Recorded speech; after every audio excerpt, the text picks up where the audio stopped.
and some amazing guests again this week on the podcast. I can't wait till we have 5 days a week. You'll probably be the only podcast doing 5 days a week about transition stories in a multiple different ways. So, yeah, congrats to you. But who's your guest this week? Thanks for having me on again, Neil. And yeah, we're excited about it. I mean, there's all kinds of things moving right now and a lot of positive momentum and a lot of interest in what we're doing. So we're real happy. So this week, the transition show is on Sophos Recovery.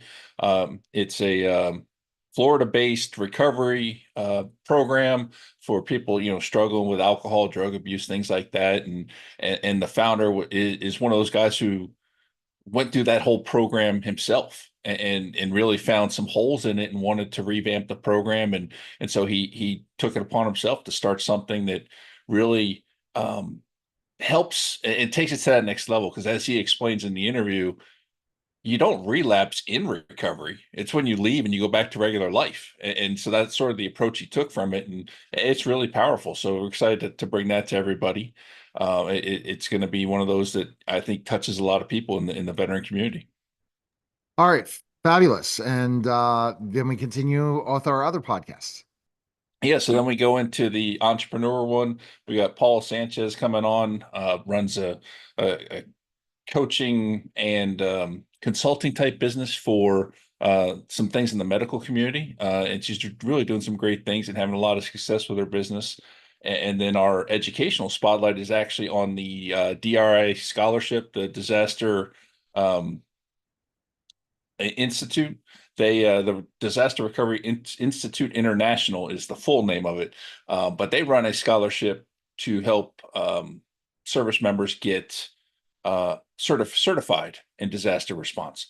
A great program. I had gone through it when I was doing the transition, and it's a valuable certification that you can use if you're in the disaster response business continuity world after the fact. So we sat down and talked with them about the program, how it works, and the benefit to the veteran community. So just another great interview and a great resource that people can use to help further their career after they're done with the military.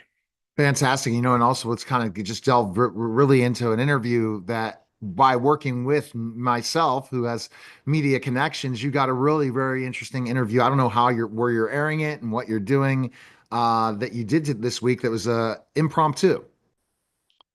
Yes, so we were able to set one up last minute with Brian Stern from Gray Bull Rescue, and we did that yesterday. It'll air here in a couple of weeks. But he's doing responses around the world, essentially going where America can't go, right? So there's a lot of red tape and things like that. That if the American government gets involved in things, other things can happen. He is that. I'm not going to call him a middleman, but he's the one doing the dirty work and really taking care of things, and the success that they've had recovering and saving American citizens is just absolutely unbelievable. And they've done stuff in Ukraine, done stuff in Afghanistan. They even were helping out during the hurricane relief. So just some amazing things that they're doing. Really exciting and just a great interview. We sat down and talked about a whole bunch of things, and including his entrepreneurial journey, because that was the overall focus of it, and how he got to start it. So and that all started with 9/11. So it was great to see that and hear that he continues his patriotic ways. It's amazing what people are doing. I guess news for Vet SOS, especially now it's the new year. Things are picking up. Talking, what news do you have this week to report?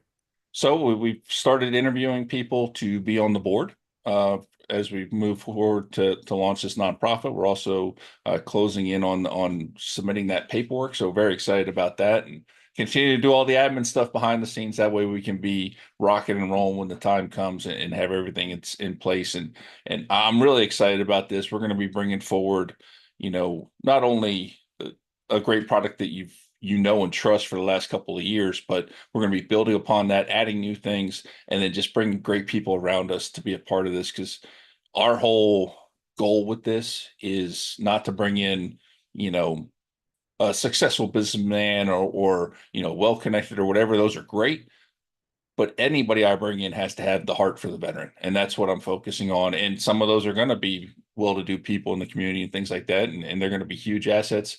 But most importantly, they're going to have the heart for the veteran, and that's what I want to make sure that we have, because that's what we've been about from the get-go, taking care of our veteran population. We want to continue to do that. I mean, I'm really excited for you. And it's just to continue growth. And you're talking about the board and all these different things. And this Q1, you're hoping by March, everything's up and running and people can start making donations, right? Is that the hope? Well, we're definitely gonna have the paperwork in. Last I heard, there's almost an 8 month gap between submission and approval.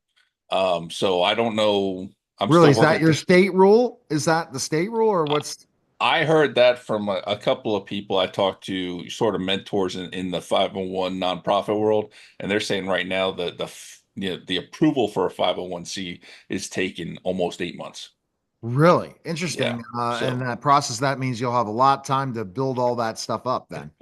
yeah. So hopefully, things I continue to think you move could do forward. still. I think you can start Yeah. crowdfunding already. You're already doing that. So I guess that's where we kind of make that next move Right. towards donations. You can take donations, but it's going to be more for crowdfunding purposes of the foundation, right? I don't know. We have to figure that out. Yeah, yeah, we're working on making sure we have all those details lined up, but it is my understanding that you can still, fundraise and operate and things like that. It's just that official designation takes a little while to get. It's like then it just backdates everything. Got it. I guess that's pretty much it. And you're continuing to interview in the podcast. How do you find the time, Sean? I beg and plead for mercy from my wife to allow me to keep doing this. Not really. We right now we focus a lot of our efforts early in the mornings on Saturdays, before, family stuff gets going and things like that. And we try to find times where it doesn't impact the families. Because both, myself, my co-hosts, we all have families and we're all very adamant about spending time with our families. So we have to be creative in that sense and find ways to work around family time so that we don't impact that. All right. The best place to go is. At sospodcast.com. You can get to everything right through there. All right. Thanks.